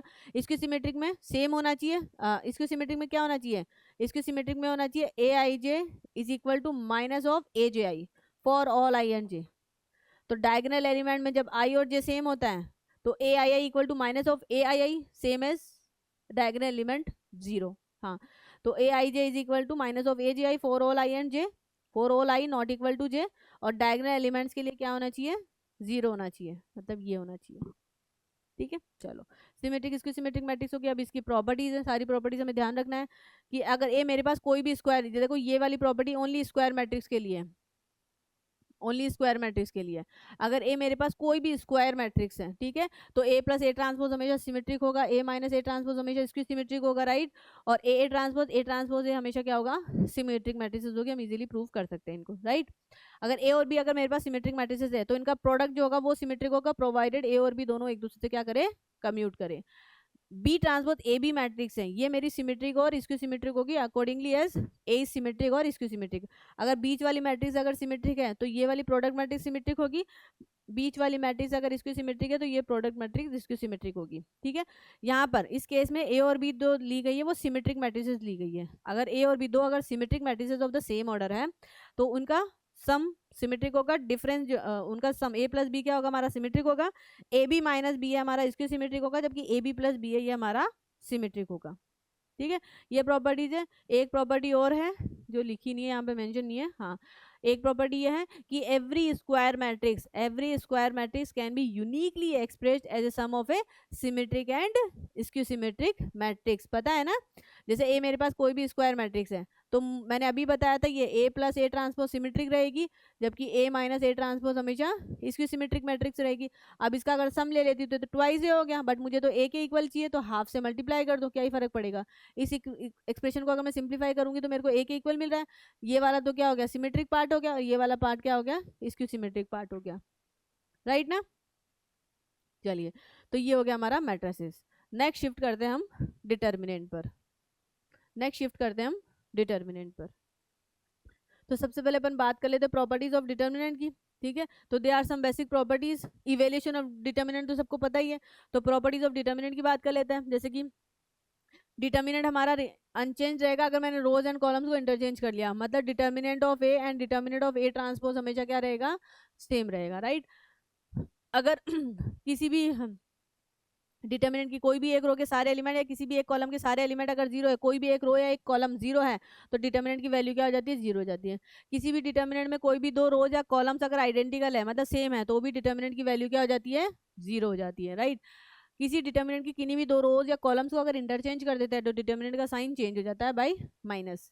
ठीक है, नेक्स्ट, अगर किसी डिटर्मिनेंट की किसी भी रो या किसी भी कॉलम को किसी नॉन जीरो स्केलर से अगर मल्टीप्लाई कर दिया जाता है तो डिटर्मिनेंट उस स्केलर से क्या हो जाता है, मल्टीप्लाई हो जाता है। राइट है। सिक्स्थ है कि अब यहाँ पर एलिमेंट्री ऑपरेशंस की बात करी गई है। एलिमेंट्री ऑपरेशंस, आप कॉलम ऑपरेशन लगाओ या रो ऑपरेशन लगाओ, डिटर्मिनेंट जो रहेगा अनचेंज रहेगा। मतलब डिटर्मिनेंट की, जैसे कॉलम ऑपरेशन की मैं बात कर रही हूँ, तो डिटर्मिनेंट की किसी एक कॉलम में किन्हीं अदर कॉलम्स को किन्हीं नॉन जीरो स्केलर से मल्टीप्लाई करके अगर ऐड कर देते हैं तो डिटर्मिनेंट की वैल्यू पर कोई भी फर्क नहीं पड़ता। ऐसे ही डिटर्मिनेंट की किसी भी एक रो में किन्हीं अदर रो को नॉन जीरो स्केलर से मल्टीप्लाई करके अगर ऐड कर देते हैं तो भी डिटर्मिनेंट की वैल्यू पर कोई भी फर्क नहीं पड़ता है, यही बोला गया है। ठीक है, नेक्स्ट प्रॉपर्टी है, अगर किसी डिटर्मिनेंट की कोई भी रो या कोई भी कॉलम का हर एक एलिमेंट अगर सम ऑफ द टू टर्म्स में लिखा जा रहा है, हर एक एलिमेंट, जैसे डिटर्मिनेंट की किसी रो को लिया, रो का कोई भी एक रो का हर एक element sum of the two term में लिखा जा रहा है तो डिटर्मिनेंट को हम sum of the two determinant में लिख सकते हैं। ठीक है, इन द फॉलोइंग वे, वही मतलब जैसे यहाँ पर अगर सपोज करो a प्लस बी था, यहाँ पर c प्लस डी है, यहाँ पर e प्लस एफ है, और यहाँ पर जो भी है सेम। ठीक है, तो इस डिटर्मिनेंट को मैं लिख सकती हूँ जैसे कि ये यहाँ पर a हो जाएगा, यहाँ पर c हो जाएगा, यहाँ पर e हो जाएगा, और समथिंग जो भी है वो सेम रहेंगे, प्लस यहाँ पर b हो जाएगा, यहाँ पर d हो जाएगा, यहाँ पर ये f हो जाएगा, और यहाँ पर समथिंग जो है वो सेम हो जाएगा। ठीक है, तो अगर फर्स्ट रो का हर एक एलिमेंट अगर सम ऑफ द टू टर्म में आ रहा है तो इस डिटर्मिनेंट को हम sum of the two determinant में लिख सकते हैं। जैसे कि फर्स्ट डिटर्मिनेंट की फर्स्ट रो में a c e आएगा, जबकि सेकंड डिटर्मिनेंट की फर्स्ट रो में b d f आएगा, और बाकी सेकंड एंड थर्ड रो जो है वो एज इट इज रहेगी। Same thing for the column 2। ठीक है, तो ये कुछ डिटर्मिनेंट की इंपॉर्टेंट प्रॉपर्टीज थी जिनको हमें याद रखना है। Next, some more important result on determinant. दो मैट्रिक्स का अगर प्रोडक्ट है तो उनका determinant same as determinant of A into determinant of B. अगर किसी मैट्रिक्स की कोई nth पावर कंसिडर किया गया तो a की पावर n का डिटर्मिनेंट सेम है डिटर्मिनेंट ऑफ a की पावर n।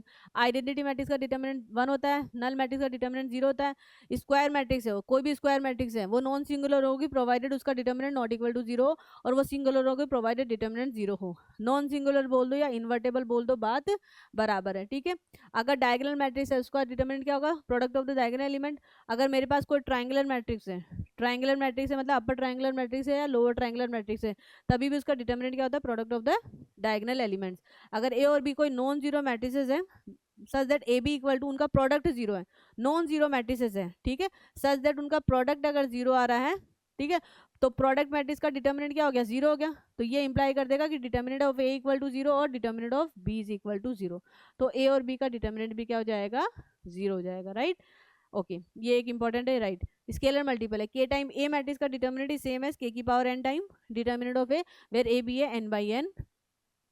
आगे बढ़ो, नाउ एप्लीकेशंस ऑफ डिटर्मिनेंट। ठीक है, डिटर्मिनेंट की एप्लीकेशन है कि डिटर्मिनेंट के थ्रू हम लोग किसी ट्राइंगल का एरिया बता सकते हैं, 3 पॉइंट्स की कोलिनिटी बता सकते हैं।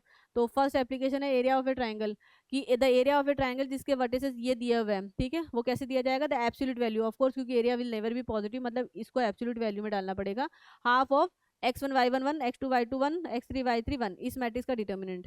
ठीक है, ओके, 3 पॉइंट्स कोलिनियर है, 3 पॉइंट्स कोलिनियर है मतलब वो एक ही लाइन पे लाई कर रहे हैं, मतलब उनके थ्रू कोई एरिया फॉर्म नहीं कोई ट्राइंगल फॉर्म नहीं हो रहा, मतलब एरिया ऑफ द ट्राइंगल क्या हो जाएगा, जीरो हो जाएगा। तो अगर ये डिटर्मिनेंट इक्वल टू जीरो आ गया मतलब तीनों पॉइंट्स क्या हो जा रहे हैं, कोलिनियर हो जाएंगे। इसी प्रकार से डिटर्मिनेंट के थ्रू हम line equation of A line passing through 2 points बता सकते हैं। इन दोनों पॉइंट से पासिस थ्रू लाइन की इक्वेशन क्या हो जाएगी, लाइन क्या होती है, कोलिनियर ही रहेगी ना। मान लो लाइन है, इस पर 2 पॉइंट है, ये x1 y1 पॉइंट है, यहाँ पर कोई पॉइंट है x2 y2, ये फिक्स पॉइंट है। ठीक है, तो कोई भी आर्बिट्री पॉइंट ले लिया वो भी तो इसी लाइन पे रहेगा, तो ये तीनों पॉइंट्स क्या है, कोलिनियर है। ये तीनों पॉइंट्स क्या हो गए, कोलिनियर हो गए, तो कोलिनियर वाली कंडीशन लगा दोगे। ये आर्बिट्री पॉइंट के लिए हो गया, ये फिक्स पॉइंट्स के लिए हो गया, तो ये जो है equation of line passes through these 2 points represent कर देगा। तो these are the application of determinant. ठीक है गाइस, चलो नेक्स्ट लेते हैं minor and cofactor.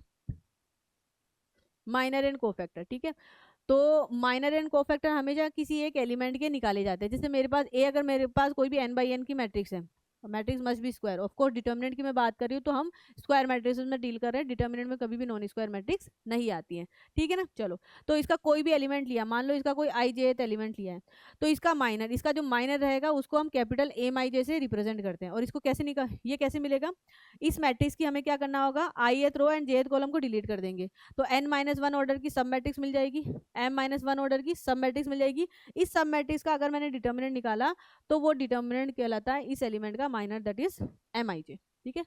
This be square matrix, then the minor M I J of element A I J of the matrix A is the determinant of the square sub matrix of order n-1 obtained by deleting ith row and jth column of matrix A, right? Okay, minor हो गया। Cofactor, cofactor क्या होता है, signed minor होता है। Cofactor of element A I J denoted by capital C I J and it is nothing but signed minor, मतलब -1 की power आई plus जे किया और एम आई जे कर दिया, तो ये रिप्रेजेंट करता है cofactor of element A I J. Cofactor is nothing but signed minor, ठीक है। चलो नेक्स्ट, एडजॉइंट। एडजॉइंट क्या होता है, adjoint is the transpose of cofactor matrix, transpose of the cofactor matrix of A. A मेरे पास स्क्वायर मैट्रिक्स है, तो उसके हर एक एलिमेंट को, है ना, मैट्रिक्स के अगर हर एक एलिमेंट को अगर मैंने क्या कर दिया, उसके कोफैक्टर से रिप्रेजेंट कर दिया, उसके सॉरी कोफैक्टर से रिप्लेस कर दिया capital C I J, matrix के हर एक एलिमेंट को उसके कोफैक्टर से रिप्लेस कर दिया, तो ये कोफैक्टर मैट्रिक्स हो गई। और इस कोफैक्टर मैट्रिक्स का अगर मैंने ट्रांसपोज ले लिया तो ये रिप्रेजेंट कर देगा एडजॉइंट ऑफ मैट्रिक्स ए। सही बात है ना, पता ही है। चलो ओके, अब तो ये एडजॉइंट हो गया। अब एडजॉइंट की प्रॉपर्टी है, कोई भी हर एक मैट्रिक्स अपने एडजॉइंट के साथ कम्यूट करती है एंड इज इक्वल टू होती है determinant of A time identity matrix. Adjoint of K A क्या होगा, के की power n-1 into adjoint of A. Adjoint of A B reversal law लगेगा, adjoint of B into adjoint of A, ठीक है। Adjoint of A transpose is same as adjoint of A का transpose. Adjoint of A की power m is adjoint of A to the power m, ठीक है। Adjoint of A this will be equal to determinant of A की power n-2 into A matrix. Determinant of adjoint of A, determinant of A की power n-1, determinant of adjoint of A equal to determinant of A की power n-1 का whole square. बेटा ये whole square है, हाँ ये 2 यहाँ पे शिफ्ट हो रखा है, यहाँ पे गया ये, ठीक है। आइडेंटिटी मैट्रिक्स का एडजॉइंट आइडेंटिटी रहेगा, नल मैट्रिक्स का एडजॉइंट नल मैट्रिक्स इटसेल्फ रहेगा। These are the basic properties, ठीक है। तो ये हमें याद रख के जानी है एग्जाम में। चलो next, inverse of A matrix. तो कोई भी मेरे पास अगर स्क्वायर मैट्रिक्स है तो वो हमारी इन्वर्टेबल होगी provided there exist a matrix B such that A B लू या बी ए लू इज इक्वल टू क्या मिले, आइडेंटिटी मैट्रिक्स,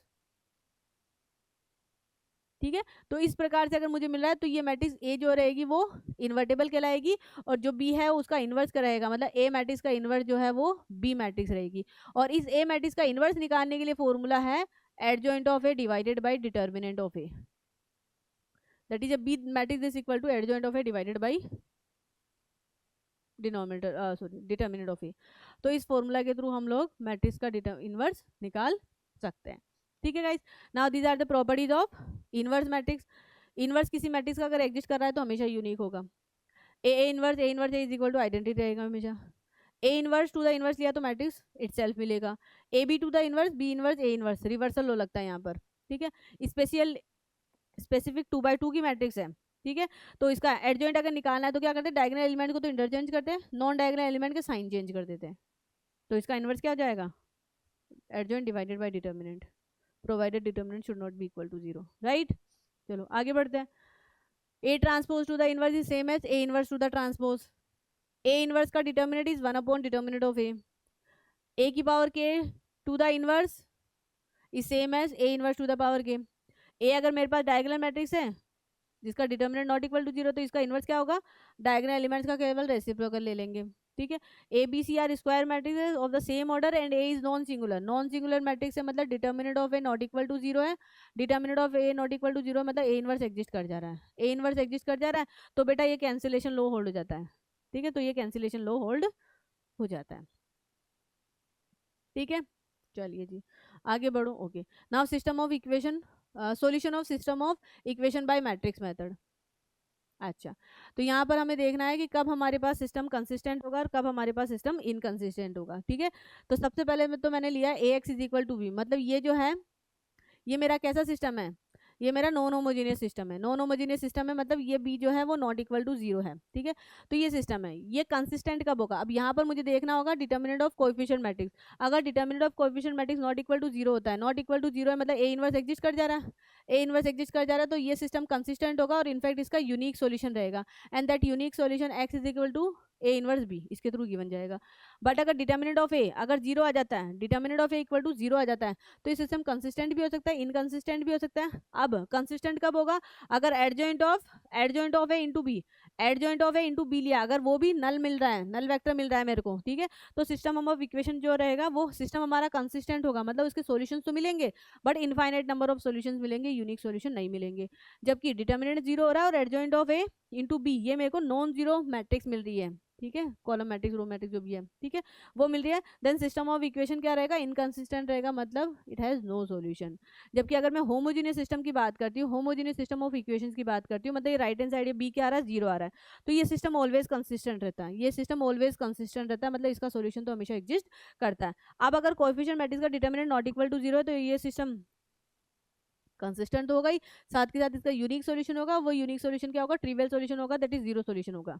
ठीक है, और अगर कोएफिशिएंट मैट्रिक्स का डिटरमिनेंट जीरो जा रहा है, तो दिस इसके क्या होंगे, इनफाइनाइटली मेनी सॉल्यूशंस मिलेंगे, मतलब नॉन जीरो सॉल्यूशन मिलेगा, that is non trivial solution मिलेगा।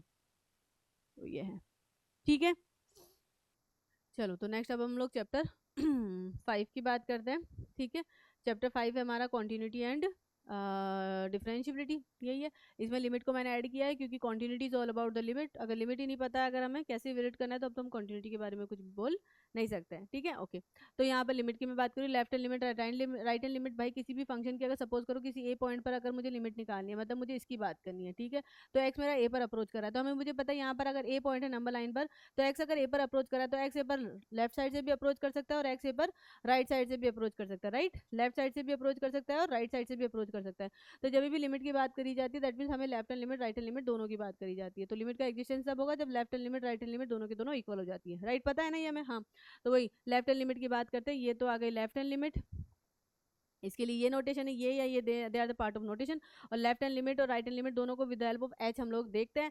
जैसे कि यहाँ पर लेफ्ट हैंड लिमिट लिया ए नेगेटिव, मतलब ये जो भी एक्स है वो ए से मेरा क्या है, छोटा है, तो ए से छोटे वाले पॉइंट को कैसे रिप्रेजेंट कर दूंगी मैं, ए माइनस एच से रिप्रेजेंट कर दूंगी, जहाँ पर मुझे पता है एच जो है वो मेरा नियर टू जीरो है, एच मेरा पॉजिटिव क्वांटिटी है और एच मेरा टेंडिंग टू जीरो। ध्यान देना गाइज, ये फिक्स्ड है, इसको मत भूलना बिल्कुल भी, चाहे लिमिट हो, चाहे कंटिन्यूटी हो, चाहे डिफरेंशियबिलिटी हो, चाहे आगे मैक्सिमम मिनिमा हो, इंक्रीजिंग डिक्रीजिंग हो, वेरेवर एच कम्स आउट।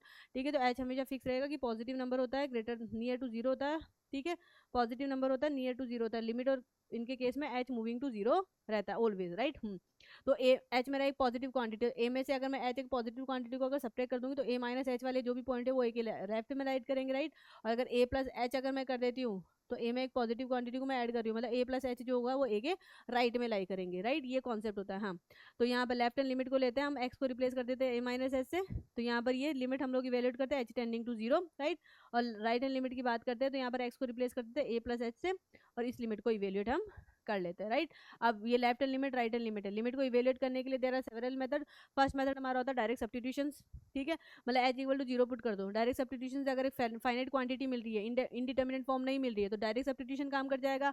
अगर एच इक्वल टू जीरो अगर मैं पुट करती हूँ, मुझे इनडिटर्मिनेट फॉर्म मिल जाती है, 7 हमारे पास इनडिटर्मिनेट फॉर्म है, उनमें से कोई भी एक फॉर्म मिल जाती है, तब इस लिमिट को हम डायरेक्ट सब्स्टिट्यूशन से काम नहीं करेंगे। फिर हम क्या करेंगे, हमारे पास ये जो भी फंक्शन है उसको रीअरेंज करना होता है, रीडिफाइन करना होता है। रीडिफिनेशन में हम फैक्टराइज कर सकते हैं, हम रेशनलाइज कर सकते हैं, उसमें कोई फॉर्मूला काम आ रहा है, कोई एक्सपेंशन काम आ रहा है, तो हम वो भी अप्लाई कर सकते हैं। राइट, तो या तो डायरेक्ट सब्स्टिट्यूशन से लिमिट निकालेंगे, डायरेक्ट सब्स्टिट्यूशन काम नहीं कर रहा है तो फिर रीडेफिनेशन से हम लोग लिमिट निकालते हैं। राइट, तो लिमिट के एग्जिस्टेंस में लिमिट कब एग्जिस्ट करेगी, provided left limit right limit दोनों फाइनाइटली एग्जिस्ट करें, दोनों बोथ एग्जिस्ट, मतलब दोनों की वैल्यूज फाइनाइट है और दोनों की वैल्यू क्या आ जाए, इक्वल आ जाए, तब हमारी लिमिट एग्जिस्ट कर जाती है। ये पता है, क्लियर है। चलो, तो अब हम लोग कंटिन्यूटी पे बात करते हैं। तो लिमिट की अगर मैं बात कर रही हूँ, तो किसी पॉइंट, जिस पॉइंट पर मैं लिमिट निकालूँ, जरूरी नहीं है फंक्शन उस पॉइंट पर डिफाइंड हो, बट जब in the case of continuity जिस पॉइंट पर मैं कंटिन्यूटी की बात करना चाह रही हूँ उस पॉइंट पर फंक्शन मस्ट बी डिफाइंड। अगर जैसे ए पॉइंट पर मैं क्वांटिटी की बात करना चाह रही हूँ, ए पॉइंट पर फंक्शन डिफाइंड ही नहीं है, तो विदाउट लॉस ऑफ जनरलिटी उस ए पॉइंट पर हम फंक्शन को क्या बोल देते हैं,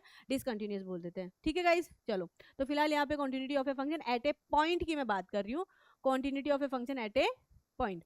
तो एफ मेरे पास कोई फंक्शन है, ए मेरे पास जो भी पॉइंट है जो कि क्या है, डोमेन का पॉइंट है, ए जो पॉइंट है वो डोमेन का पॉइंट है। तो एफ को ए पॉइंट पे मैं कंटिन्यूस बोलूंगी प्रोवाइडेड लिमिट की वैल्यू किसके इक्वल आ जाए, value of function at the point A, that is left hand limit right hand limit both should equal and equal to value of function at A. तो मैं फंक्शन को ए point पर क्या बोल दूंगी, कंटिन्यूस। अगर मेरा फंक्शन ए पॉइंट पर कंटिन्यूस नहीं है तो ए पॉइंट पर मैं फंक्शन को क्या बोल दूंगी, डिसकंटिन्यूस बोल दूंगी, राइट। चलिए अब इसी प्रकार ये तो हो गई एक पॉइंट पर कंटिन्यूटी की बात। अब सपोज करो मेरे पास कोई फंक्शन है, उसको पूरे के पूरे, सपोज वो किसी ओपन इंटरवल पे डिफाइंड है, किसी क्लोज इंटरवल पे डिफाइंड है, किसी भी डोमेन पे डिफाइंड है, उसका डोमेन जो भी है, पूरे के पूरे एंटायर डोमेन पर अगर मुझे कंटिन्यूटी बतानी है तो फिर कैसे बताऊंगी। तो जैसे यहाँ पर है continuity of a function in an interval, for example function किसी ओपन इंटरवल पे डिफाइंड है, तो ओपन इंटरवल पर कॉन्टिन्यूटी बतानी है तो मेरे को क्या शो करना होगा, मुझे शो करना होगा कि फंक्शन ओपन इंटरवल के हर एक पॉइंट पर कॉन्टिन्यूस है। हर एक पॉइंट को तो लेकर तो आप कंटिन्यूटी चेक करोगे नहीं, तो फिर क्या करोगे, इस ओपन इंटरवल का कोई भी आर्बिट्री पॉइंट ले लोगे, मान लोगे आपने बोल दिया कि अल्फा इस ओपन इंटरवल का कोई भी एक आर्बिट्री पॉइंट है, क्योंकि आर्बिट्री पॉइंट पूरे इंटरवल के पॉइंट्स का रिप्रेजेंटेटिव होता है। फिर आपको शो कर देना होगा कि इस आर्बिट्री पॉइंट पर आपको ये इक्वेशन सेटिस्फाइड हो रही है, मतलब इस आर्बिट्री पॉइंट पर फंक्शन क्या आ रहा है, कंटिन्यूस आ रहा है। तो अगर आर्बिट्री पॉइंट पर फंक्शन कंटिन्यूस आ जाएगा तो फिर आप बोल दोगे पूरे के पूरे इस ओपन इंटरवल पे फंक्शन क्या हो गया, कंटिन्यूस हो गया, राइट। चलो इसी प्रकार से अगर क्लोज इंटरवल पे फंक्शन को कंटिन्यूस बताना है तो क्लोज इंटरवल पे कंटिन्यूस बताने के लिए सबसे पहले तो ओपन इंटरवल पे कंटिन्यूटी बताओगे इसी तरीके से, उसके बाद जो बाउंड्री पॉइंट है ए और बी उन पे कंटिन्यूटी बताओगे। अब ए और बी पे आप कंटिन्यूटी कैसे बताओगे, ये रही नंबर लाइन, यहाँ पर मान लो ये ए पॉइंट है और यहाँ पर मान लो ये बी पॉइंट है, डोमेन ये है, इधर ये वाले पॉइंट जो है वो डोमेन के पार्ट है ही नहीं। तो ए पॉइंट पर कंटिन्यूटी कैसे चेक करोगे, ए पॉइंट पर भाई आप value of function at A तो निकाल दोगे, बी पॉइंट पर भी value of function at B तो निकाल दोगे, बट ए पॉइंट पर आप किस लिमिट की बात कर सकते हो, आप केवल राइट हैंड लिमिट की बात कर सकते हो, क्योंकि ये वाले पॉइंट है, ये वाले पॉइंट तो है ही नहीं, तो ए पॉइंट पर लेफ्ट हैंड लिमिट की बात तो आप करोगे ही नहीं। तो ए पॉइंट पर value of function should equal to right hand limit, मतलब function should be continuous from the right A point पर। बी पॉइंट की अगर मैं बात करूं तो बी पॉइंट पर वैल्यू ऑफ फंक्शन तो मैं निकाल दूंगी, ये वाले पॉइंट से ये वाले पॉइंट तो है नहीं, तो बी पॉइंट पर मैं किस लिमिट की बात करूंगी, लेफ्ट हैंड लिमिट पर, लेफ्ट हैंड लिमिट की। तो यहाँ पर बी पॉइंट पर लेफ्ट हैंड लिमिट एग्जिस्ट होनी चाहिए, मतलब function should be continuous from the left at the point B. तो इस प्रकार से ए और बी पर, ए पर कॉन्टिन्यूस फ्रॉम द राइट होना चाहिए, बी पर कॉन्टिन्यूस फ्रॉम द लेफ्ट होना चाहिए, तब मैं फंक्शन को बोल दूंगी पूरे के पूरे interval close interval A B पर वो क्या है, कॉन्टिन्यूस है। इसी प्रकार नोट करके मैंने लिखा कोई आर्बिट्री डोमेन है ना, जरूरी नहीं है ओपन और क्लोज इंटरवल हो, यूनियन ऑफ ओपन इंटरवल या union of open and close interval, ऐसा कुछ भी हो, कोई अदर आर्बिट्री डोमेन हो, तो पूरे के पूरे डोमेन पर अगर मुझे कॉन्टिन्यूटी बतानी है तो बेटा वही बताऊंगी, ये सेम आर्बिट्री पॉइंट लूंगी डोमेन का और बता दूंगी उस आर्बिट्री पॉइंट पे फंक्शन कंटिन्यूस है, आर्बिट्री पॉइंट पे फंक्शन कंटिन्यूस हो गया, मतलब पूरे के पूरे डोमेन पे मेरा फंक्शन कंटिन्यूस हो गया।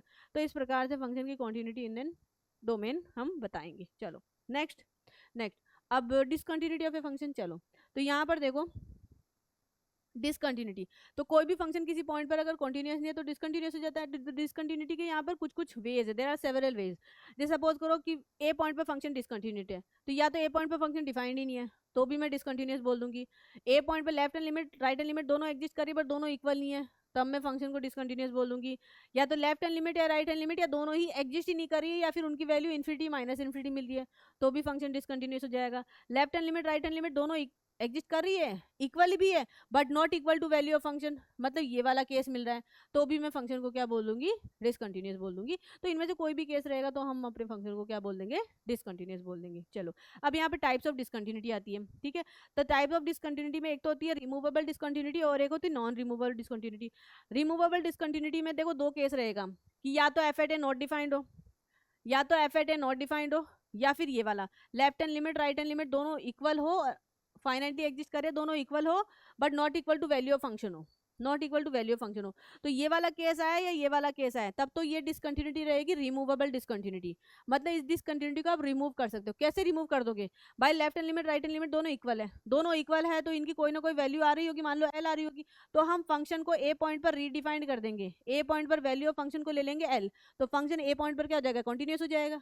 इसी प्रकार से अगर F at A not defined है बट दोनों लिमिट एग्जिस्ट कर रही है और इक्वल टू किसी नंबर के हैं तो हम फंक्शन को ए पॉइंट पर डिफाइंड कर देंगे F at A equal to L लेके, तो ये डिसकंटिन्यूटी जो है वो रिमूव हो जाएगी, ठीक है। अब non removable discontinuity, non removable discontinuity मतलब इन दोनों केसेस के अलावा, मतलब left hand limit not equal to right hand limit आ जाए या दोनों में से कोई एक लिमिट एग्जिस्ट ही नहीं कर रही हो, इन्फिनिटी माइनस इन्फिनिटी वैल्यू आ रही हो, तो वो डिसकंटिन्यूटी जो रहेगी वो नॉन रिमूवेबल रहेगी। तो नॉन रिमूवेबल में भी discontinuity of first kind, discontinuity of second kind. Discontinuity of first kind का तो मतलब हुआ है कि left hand limit not equal to right hand limit, left hand limit not equal to right hand limit but finitely exist, दोनों exist कर रही है, दोनों की दोनों लिमिट एग्जिस्ट कर रही है बट इक्वल नहीं है, तो ये तो डिसकंटिन्यूटी ऑफ फर्स्ट काइंड रहेगी। डिसकंटिन्यूटी ऑफ सेकंड काइंड का मतलब है एटलीस्ट एक या दोनों में से कोई भी एक लिमिट की वैल्यू इन्फिनिटी या माइनस इन्फिनिटी मिल रही हो, दोनों में से किसी भी एक लिमिट की वैल्यू इन्फिनिटी या माइनस इन्फिनिटी ऐसा कुछ मिल रहा हो, या लिमिट की वैल्यू ही नहीं मिल रही हो, तब यहाँ पर डिसकंटिन्यूटी ऑफ सेकंड काइंड आती है। क्लियर है?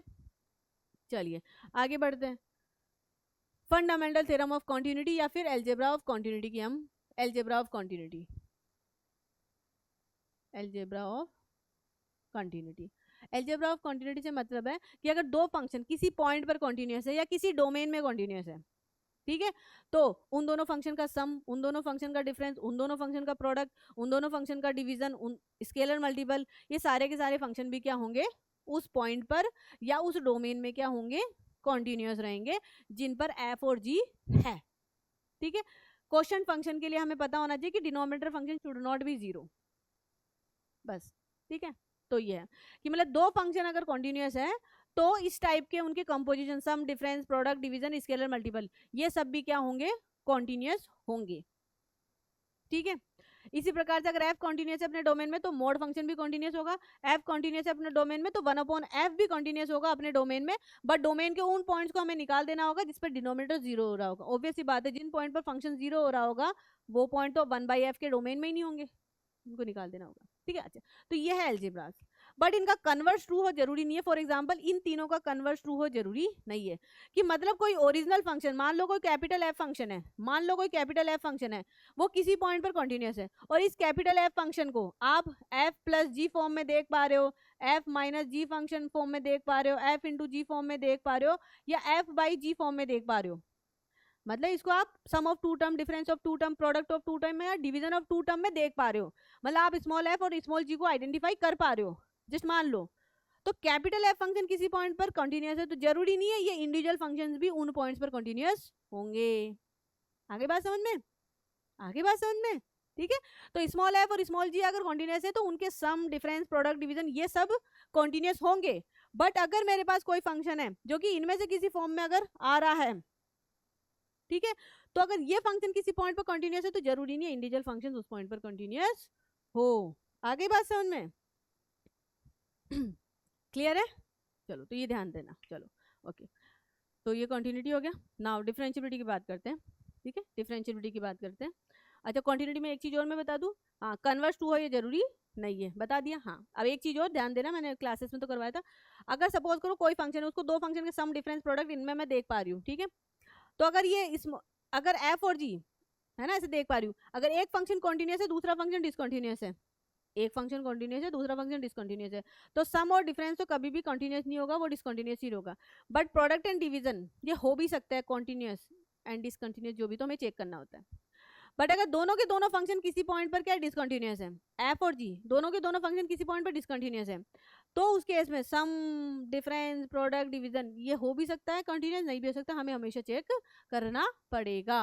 आगे बात समझ में क्लियर है? तो ये है।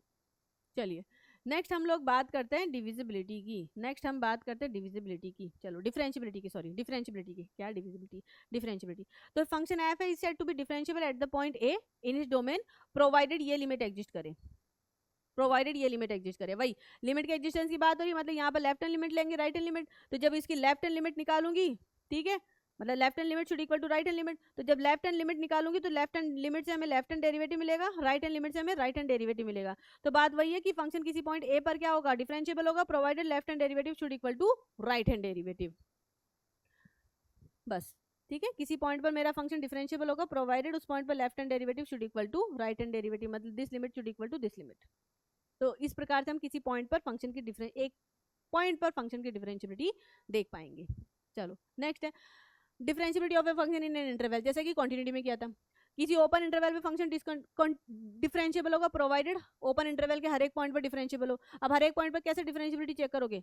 आर्बिट्री पॉइंट लेके, मतलब आर्बिट्री पॉइंट पर आपको देखना रहेगा कि left hand derivative right hand derivative equal है या नहीं, ठीक है। आर्बिट्री पॉइंट पर फंक्शन डिफरेंशिएबल हो गया, मतलब पूरे के पूरे डोमेन पे फंक्शन डिफरेंशिएबल हो जाएगा। इसी प्रकार से क्लोज इंटरवल पे फंक्शन की डिफरेंशिएबिलिटी बतानी है तो ओपन इंटरवल पे डिफरेंशिएबिलिटी बताओगे। अब ए पॉइंट की अगर मैं बात करूँ तो ए पॉइंट पर कौन सा डेरिवेटिव एग्जिस्ट करेगा? राइट हैंड लिमिट एग्जिस्ट करेगी, मतलब ए पॉइंट पर राइट हैंड डेरिवेटिव एग्जिस्ट करेगा। बी पॉइंट की बात करो तो लेफ्ट हैंड लिमिट की बात होगी। तो ए पॉइंट पर तो आप राइट हैंड डेरिवेटिव की बात करोगे केवल, और बी पॉइंट पर आप लेफ्ट हैंड डेरिवेटिव की बात करोगे केवल, बस वो दोनों फाइनाइटली एग्जिस्ट कर जानी चाहिए, ठीक है। और वही डोमेन पे डिफरेंशिएबल होगा प्रोवाइडेड डोमेन के हर एक पॉइंट पे डिफरेंशिएबल हो, जैसे कि कंटिन्यूटी में किया, सेम है। चलो now fundamental theorem of differentiability that is algebra of differentiability. Same बात है, अगर दो फंक्शन अगर मेरे डिफरेंशिएबल है किसी पॉइंट पर या किसी डोमेन में, तो उनका सम, डिफरेंस, प्रोडक्ट और कोशेंट हमेशा क्या होगा? डिफरेंशिएबल होगा, ठीक है, डिफरेंशिएबल होगा। बट कन्वर्स जरूरी नहीं है, जस्ट लाइक कंटिन्यूटी, कि अगर सपोज करो कोई कैपिटल एफ फंक्शन है, वो किसी पॉइंट पर डिफरेंशिएबल है, और इस कैपिटल एफ फंक्शन को आप sum of the function, difference of two function, product of two function या डिवीजन या क्वोशंट ऑफ टू फंक्शन में देख पा रहे हो, तो जरूरी नहीं है वो इंडिविजुअल फंक्शन भी उस पॉइंट पर डिफरेंशिएबल हो, बस कन्वर्स ट्रू नहीं होता है तो वो ध्यान देना, ठीक है। ये F and G both are not differentiable function, तो उस केस में सम एंड डिफरेंस जो रहेगा, F and G are not differentiable function, मतलब दोनों फंक्शन जो है किसी पॉइंट पर या पूरे डोमेन पे डिफरेंशिएबल नहीं है, तो सम डिफरेंस फंक्शन जो है, प्रोडक्ट फंक्शन जो है, वो डिफरेंशिएबल हो भी सकता है, नहीं भी हो सकता है, मतलब हमें चेक करना पड़ेगा, डायरेक्टली हम कुछ भी नहीं बोल सकते। ये कहाँ से आया? वही कि इसका कन्वर्स ट्रू नहीं होता है, वहीं से आया है, ये कुछ अलग नहीं है, जैसे कि अभी कंटिन्यूटी में बताया, सेम, ठीक है। चलो आगे बढ़ो। Relation between continuity and differentiability, देखो अगर फंक्शन किसी पॉइंट पर डिफरेंशिएबल है तो हमेशा कॉन्टिन्यूस होगा, बट कॉन्टिन्यूस है तो जरूरी नहीं डिफरेंशिएबल हो। Differentiability implies continuity, continuity doesn't implies differentiability. Example ये रहा, F x is equal to, अगर मैंने मॉड ऑफ एक्स ले लिया तो मुझे पता है ये 0 पर कॉन्टिन्यूस है बट 0 पर डिफरेंशिएबल नहीं है। इस रिजल्ट का negation, not this implies not this, मतलब not continuous implies not differentiable. अगर फंक्शन किसी पॉइंट पर कॉन्टिन्यूस नहीं है तो उस पॉइंट पर वो डिफरेंशिएबल भी नहीं होगा, ठीक है जी। चलो ये हो गया। नेक्स्ट बात कर लेते हैं अब डेरिवेटिव्स की, ठीक है। डेरिवेटिव्स कि फंक्शन का किसी पॉइंट, मतलब कोई भी फंक्शन है, सपोज किसी वेरिएबल एक्स का वो है, तो उसके रेस्पेक्ट में उसका डेरिवेटिव निकालना। तो देखो derivative of some standard function, ये सारे फॉर्मूलाज हैं, ठीक है। Derivative of these standard function, formulas पता है, राइट। ये लिस्ट मैंने दोबारा बनाई है, ये सारे स्टैंडर्ड फंक्शंस हैं जिनके डेरिवेटिव्स हैं, ठीक है। ये सारे फॉर्मूलाज हमें याद होने चाहिए। चलो नेक्स्ट, अब fundamental rules of derivatives. Fundamental rules of derivative, अगर कोई फंक्शन है किसी स्केलर से मल्टीपल है तो उसका डेरिवेटिव लोगे, स्केलर कम्स आउट से डेरिवेटिव ऑफ एफ ओनली। दो फंक्शन का सम और डिफरेंस है तो डेरिवेटिव्स को हम सेपरेट ले सकते हैं। दो फंक्शन का अगर प्रोडक्ट है तो प्रोडक्ट रूल है, तो ये बोलेगा कि एफ फंक्शन को एज इट इज छोड़ो, जी फंक्शन का डेरिवेटिव लो, प्लस जी फंक्शन को एज इट इज छोड़ो, एफ फंक्शन का डेरिवेटिव लो। यहाँ पर एफ बाई जी क्वोशंट है, तो ये क्वोशंट रूल के लिए फॉर्मूला है, ठीक है। डिनोमिनेटर का स्क्वायर इन ऊपर में न्यूमरेटर में क्या जाएगा, denominator function into derivative of numerator function minus numerator function into derivative of denominator function, right.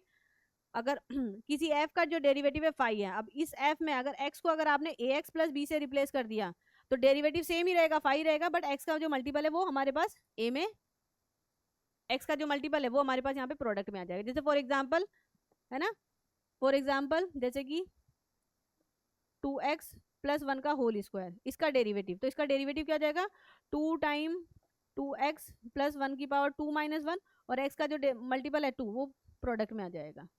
इसको हम x की पावर 2 की तरह ट्रीट कर लेंगे। x की पावर 2 का डेरिवेटिव क्या होता है, 2 इंटू एक्स की पावर 2 माइनस 1, तो x की जगह तो 2x माइनस 1, 2x प्लस 1 आ गया। अब यहाँ पर x का मल्टीपल क्या है, 2 है, तो 2 प्रोडक्ट में आ गया, बस वही बोल रहा है। मतलब जो भी हमारे स्टैंडर्ड फॉर्मूलाज है ना, ये जो हमारे स्टैंडर्ड फॉर्मूलाज है ना, सारे सेम वेरी करेंगे। अगर इन फॉर्मूलाज में अगर आपने x को ax प्लस b से रिप्लेस कर दिया एवरीवेयर तो सेम फॉर्मूला रहेगा, बस प्रोडक्ट में, मल्टीपल में हर जगह a आ जाएगा, मल्टीपल में हर जगह क्या आ जाएगा, a आ जाएगा, ठीक है। चलो now derivatives of different types of function, derivatives of different types of function, derivative of composite function. Composite function आता है तो हम लोग चेन रूल यूज करते हैं, जैसे F of G of X है, अब अगर इसका डेरिवेटिव, इसको डिफरेंशिएट करना विद रिस्पेक्ट टू एक्स तो चेन रूल यूज करते हैं। मतलब हमने क्या करा, एफ फंक्शन को डिफरेंशिएट कर दिया, अंदर वाले को एज इट इज रहने दिया, फिर अंदर वाले को डिफरेंशिएट कर दिया, इस प्रकार से चेन बढ़ती जाती है, right. Okay, derivative of implicit function, implicit function मतलब y को, जहाँ पर y को इन टर्म्स ऑफ x हम नहीं लिख पा रहे हैं।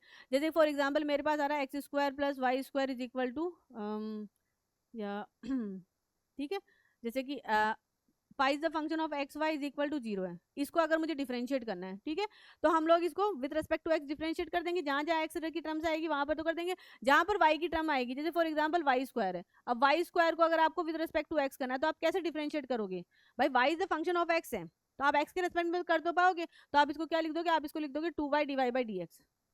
इन जनरल अगर कहीं पर आता है psi in terms of Y आता है, उसको अगर आपको डिफरेंशिएट करना है तो ये क्या होगा, साई डैश वाई और साथ में क्या जाएगा D Y by D X, पता है ना। तो इस प्रकार से हम इम्प्लिसिट फंक्शन को डिफरेंशिएट कर देंगे। डेरिवेटिव ऑफ पैरामीट्रिक फंक्शन, जैसे कि यहाँ पर गिवन रहेगा x as a function of t, है ना, y as a function of t, और आपको यहाँ पर निकालना रहेगा dy बाई डी एक्स। तो ये कैसे निकालोगे, y को with respect to t differentiate कर देंगे, x को with respect to t differentiate कर देंगे, मतलब dy बाई डी एक्स क्या जाएगा, dy बाई डी एक्स आ जाएगा हमारे पास dy by D T over dx by D T. इस प्रकार से हम डेरिवेटिव ऑफ पैरामीट्रिक फंक्शंस को कर देंगे, ठीक है। अच्छा, now derivative of a function with respect to another function, किसी एक फंक्शन का derivative with respect to another function, ये पैरामीट्रिक फॉर्म वाला ही रहेगा। जैसे कि मान लो आपके पास f एक फंक्शन है x का है, g एक फंक्शन है जो भी x का है, आपको डिफरेंशिएट करना है f को विद रेस्पेक्ट टू g, आपको डिफरेंशिएट करना है f को विद रेस्पेक्ट टू g, तो ये कैसा रहेगा, ये हो जाएगा हमारा df by D x over dg by D x, ठीक है, okay. Logarithmic differentiation, logarithmic differentiation की बात हम कब करते हैं, जब एक फंक्शन दूसरे फंक्शन की पावर में हो, जब एक फंक्शन दूसरे फंक्शन की क्या हो, पावर में हो, तब हम दोनों साइड उस इक्वेशन को, जैसे फॉर एग्जांपल x की पावर y है, ऐसा कुछ भी है, तो y as a function of x है ना, इज इक्वल टू y की पावर x है, मान लो सपोज करो ऐसे है, तो दोनों तरफ लॉग लेकर फिर हम लोग यहाँ पर डिफरेंशिएशन लेते हैं, राइट। चलो, सक्सेसिव डिफरेंशिएशन, सक्सेसिव डिफरेंशिएशन मतलब जैसे 1 टाइम डिफरेंशिएट करना, फिर 2 टाइम डिफरेंशिएट कर देना, फिर 3 टाइम डिफरेंशिएट कर देना, वो हमारा सक्सेसिव डिफरेंशिएशन है, राइट। क्लियर है ये, डेरिवेटिव्स तो बहुत कंफर्टेबल होते हैं आपको, इसलिए मैं ज़्यादा डेप्थ में नहीं जा रही हूँ, ये तो अच्छे से पता होगा, इसलिए इसको क्या ही रिवाइज करना। चलो, नाउ नेक्स्ट जो रहेगा वो हमारा चैप्टर 6 रहेगा।